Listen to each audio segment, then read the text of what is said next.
Hey there, welcome to episode 126 of the FFS Talk audio program. I am your host, Dan Hugo.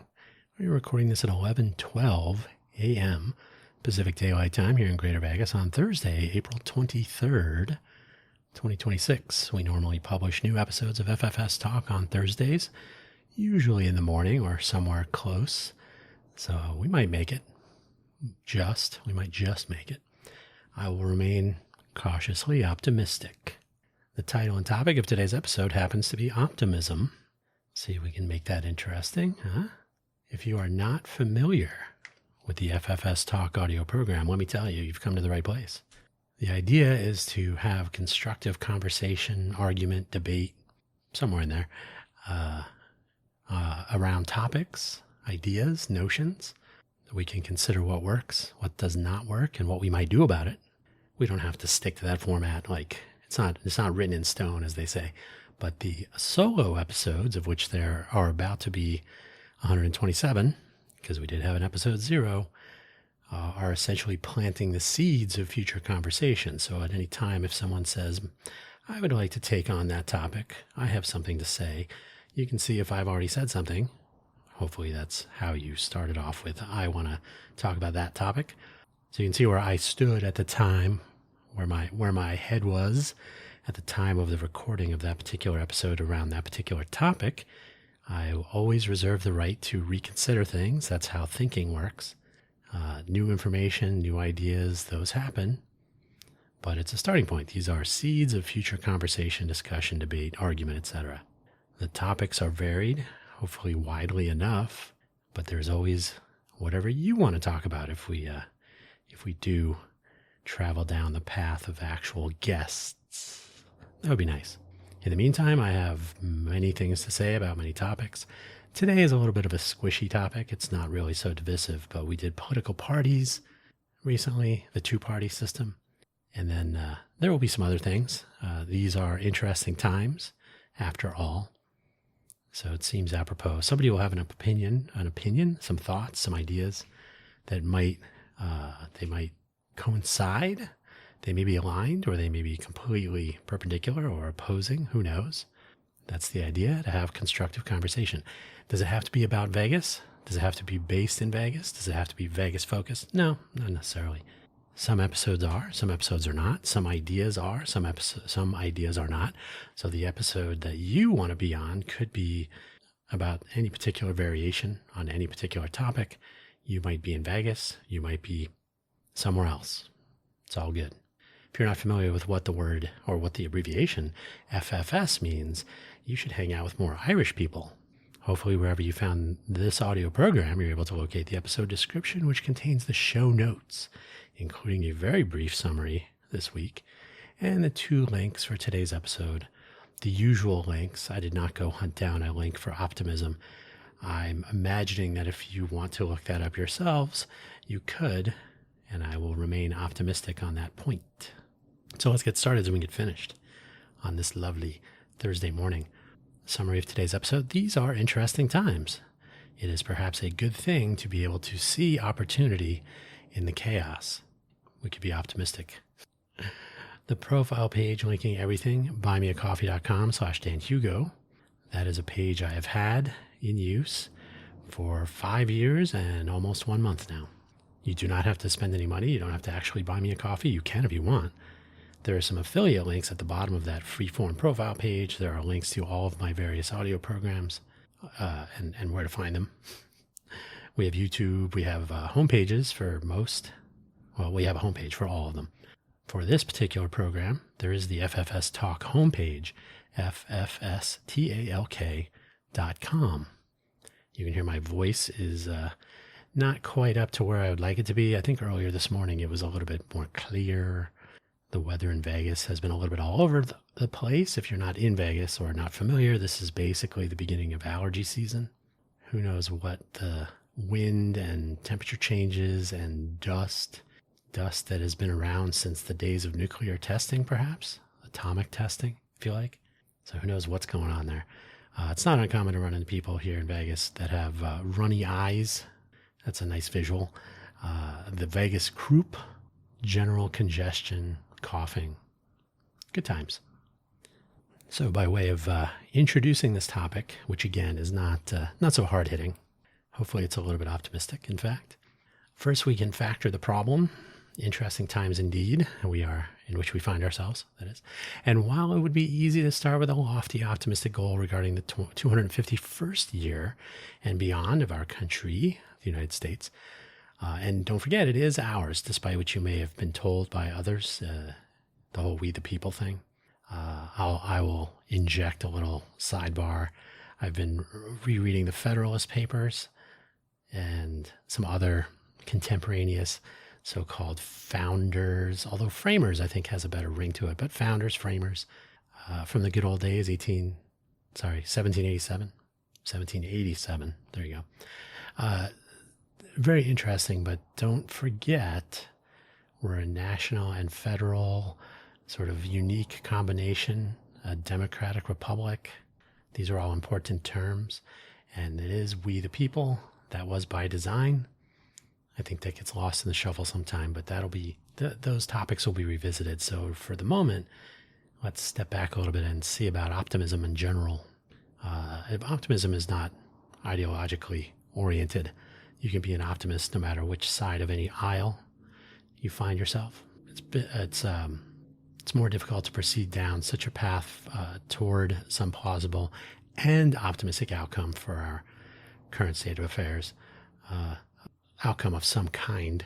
It might be easier to stay closer to home, so to speak. I like to think locally about a lot of things instead of getting wrapped up in national and global scale. I've mentioned this before, probably more than once in the FFS context, that is this program, that working from the bottom up or from local out, or something along this way of thinking, think small first, closer to home, neighborhood, not nation. You can get to that later. It makes more sense if we're attempting to affect change or to better understand a problem, to actually engage with people. That's harder to do when they're spread all over the world. But if they're to be found in your local coffee shops or pubs, who knows? And then there are other scenarios or points of view adjacent, I think.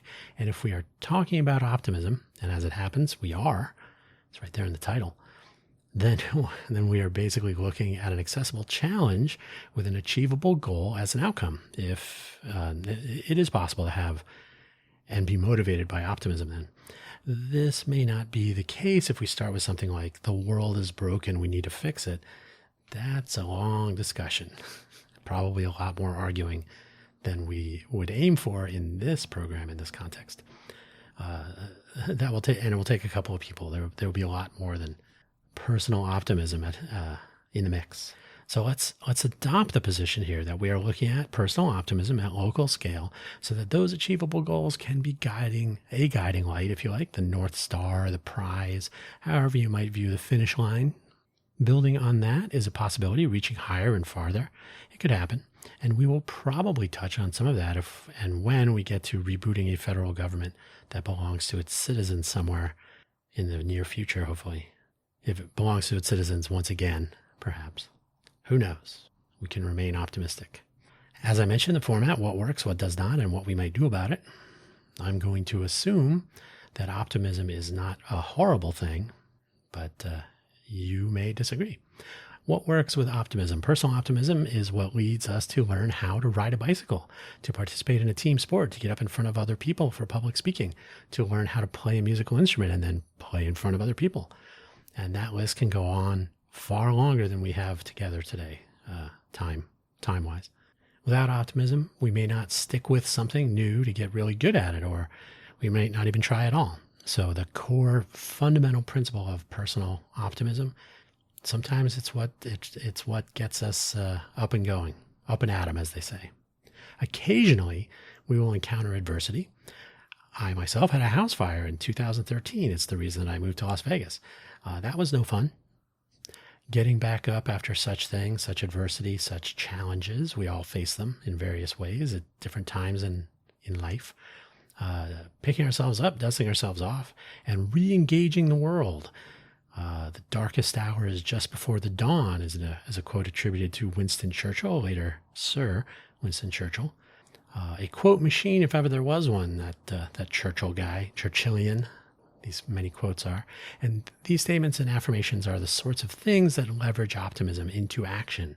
So once you hear that kind of an affirmation, you think, yeah, I can do that. I can get myself up out of the ashes, literally in my case. There's something to be said for, I remember it as though it were yesterday, sitting in a coffee shop with my laptop, which survived my house fire for luckily to look at it with some optimistic light. A lot of my more valuable things that I needed, there were some valuables in the garage that didn't quite make it, but farthest from the fire itself, things like my laptop and other valuables. So when I was sitting in a coffee shop and I opened my laptop, some people at a table nearby said, I smell a campfire. What is that? I was like, yeah, that's me. Got to keep going. Optimism is fungible, not like those tokens. Optimism is fungible. It can be shared, and it is probably something you should share. You should, and it probably should be most of the time shared. Why not do that? Don't keep it to yourself. So optimism doesn't have a serial number, right? There is no non-fungible tokens are quite the opposite. Optimism, spread it around, share it with others, pass it on. We might even say it's contagious sometimes.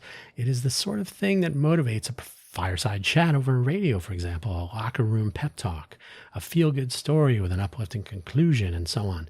Realistic optimism is probably the way to go, though there are times when fantastic enthusiasm and bending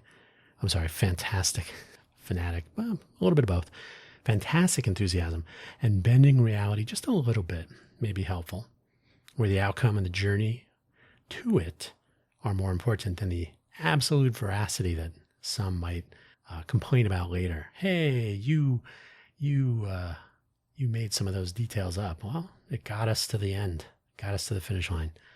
So sometimes stoking optimism with a good story can go a long way. Now, optimism does not always work. Well, we could springboard off that final optimistic item with the limits of veracity and when they are exceeded. False optimism for the sake of some goal that may be misaligned, like everybody's not on the same page, as they say. It's not always good. And in fact, we can, if we experience this can lead to truly bad feelings. This could come in a variety of forms, maybe good intentions, but with false hope imparted through half or untruths. Truths? Is that truths? Truths? Either way. For the sake of amplifying optimism, maybe bad intentions in there, maybe just ignorance. These can lead to resentment, mistrust, and can amplify pessimism, among other negative possibilities. It sort of has the opposite of the intended effect. Propaganda could be considered questionably veracious. Now, verisimilitude, that's for another time. Personal optimism can cloud our own judgment, knowing that you can lift that heavy weight at the gym or jump over that flaming stack of tires. I just been trying to come up with silly, obviously questionable things. Maybe you want to jump a canyon. That's a little bit more tricky. Evel Knievel is a character that was around Vegas for a while. I think he tried that at some point. Make it through an intersection before cross traffic might impact you. Basically, anything that is physically dangerous to ourselves or others may benefit tremendously with an injection of reality instead of over-optimism. Optimistic reality, maybe that's a thing, but still reality, it's important when it comes to real risk. Financial risk, maybe, probably. Physical risk, definitely. The feelings of others, similar, right? You should consider these things, a little bit of reality. Don't let optimism cloud that. Misplaced optimism can lead to real errors, or worse. They could cloud judgment in general, and let us be honest, can lead to embarrassment. That's sort of the best case, right? If that's, that could have gone very wrong. Don't I feel silly? Embarrassment is not awful, except that misplaced optimism that leads here will have some impact on future optimistic ventures if there is a need to share that optimism to motivate others. So once you've that didn't go well, later I will ask you to participate in this thing you just watched fail miserably. They may not buy it, the people you're reaching out to, and that's the best case in that case. But there could be real, very real downsides. So I don't mean to make light. Optimism misplaced, driving towards very bad and dangerous decisions, not a good thing. That's when optimism does not work. There are occasions where optimism leads to a decision and or an action, which results in success, which feeds back into that optimism, usually. This may shield the real possibilities from the observation and consideration. So, hang on. This is a variation on the previous point, but with more than an injection of reality, adding in deep understanding of probability and possibility. That's what should happen. By way of example, flipping a coin with an optimistic prediction of heads may pan out. Hey, heads. Yay. Repeating, keep flipping that coin, same prediction, heads, again reinforces the optimism. Hey, I got heads again. Hey, I got heads again, and again. 5 flips later or so, we are absolutely certain the next flip will be heads. I mean, we're on a roll, right? All previous flips are heads, so will the next one be. Since each flip is independent of the others, multiple consecutive heads is not particularly extraordinary with a fair coin. So as long as the coin is not, it's not double-headed or it's not weighted in some unusual way, a fair coin, there's nothing explicitly against having multiple, same flips in a row. Optimism may grow with each until the inevitable, however many flips later. That is, you may lose. It may be tails, after all. This can be applied to space shuttle launches as well. We can save that for another time.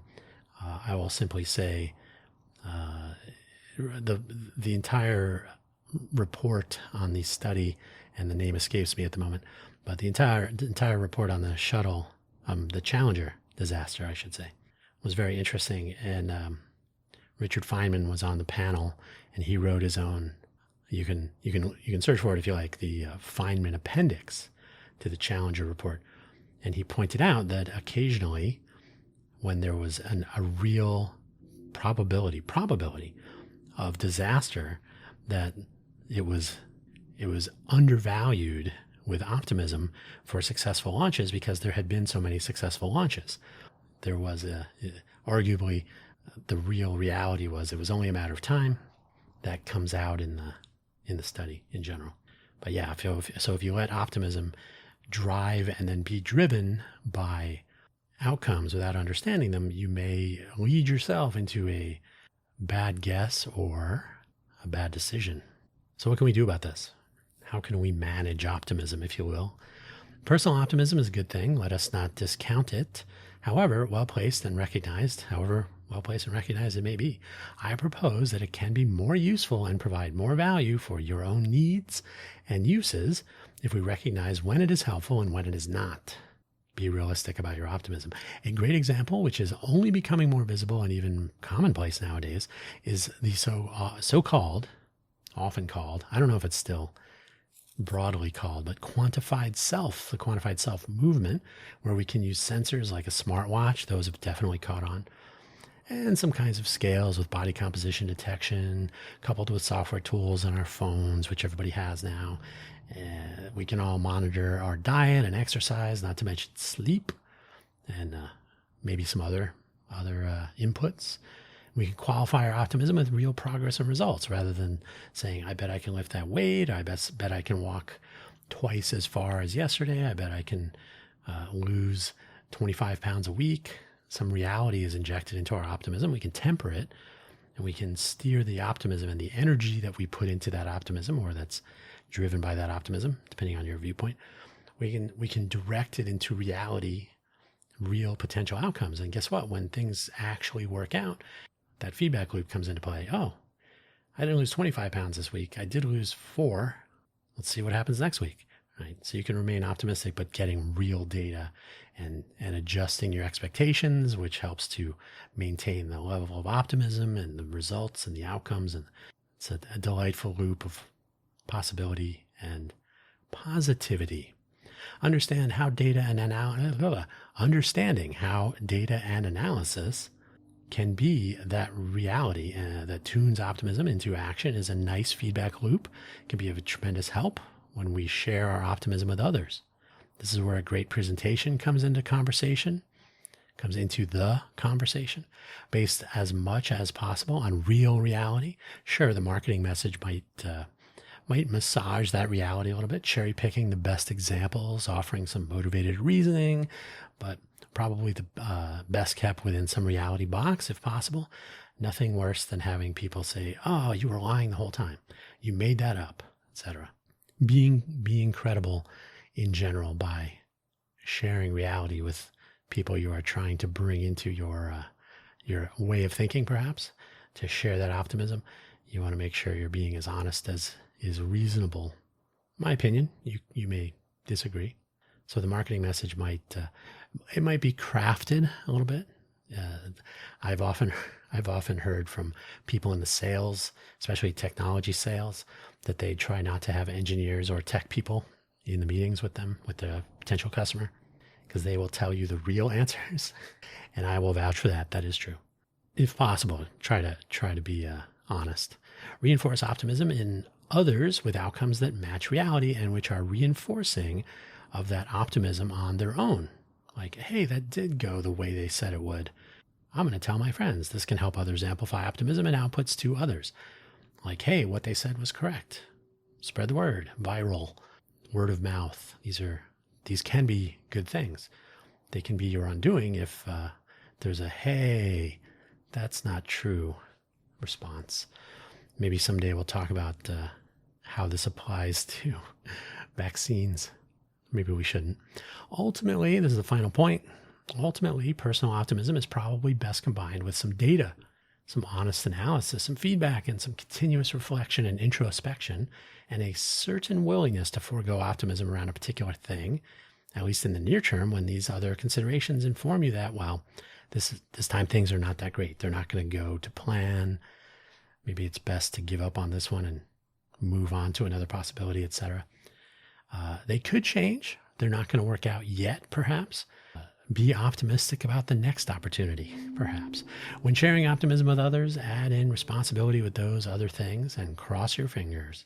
So, like I said, a squishy topic today, not particularly controversial, but I figured, hey, some optimism would be a good thing in these crazy times. Why not the title and topic of today's episode? And so it is. So it has been. I am optimistic that you as a listener will consider any of the previous 126, or maybe today's episode, total of 127. Maybe there's something in there you would like to argue about or comment upon. Should I have comments on the website? Maybe. Should I have my website look nicer? I'm still optimistic that will happen sometime soon. But would people rather passively comment or actively engage? That is a question that is lingering and will continue to linger into the near term, at least. But I'm going to keep it short today. Obviously, my whatever it is that's left of my voice is already chiming in here. Hey, maybe cut this one short. So it's probably going to be about 22 minutes, probably long enough. Thanks for listening. As always, don't forget to check out the Buy Me an Update audio program published on Mondays. It gives a quick rundown of the previous week's audio program topics and any news and announcements upcoming. It is published first at its sort of the inspiration for its name, buymeacoffee.com/DanHugo/posts. And then it's published 2 hours later in all the other usual places. Don't forget to check out this show every Thursday. Don't forget to check out all the other programming, which is published through the week, every week. You can find links to those at the buymeacoffee.com/DanHugo profile page and wherever you find your audio programs, your podcasts. That's all I have for you today. Thank you for listening. And hopefully, fingers crossed, you'll listen in next week. And in the meantime, if you've never heard of other episodes of this audio program, there are plenty to choose from. Have at it. Thank you and take care and be safe. And we'll catch you the next time. Bye-bye.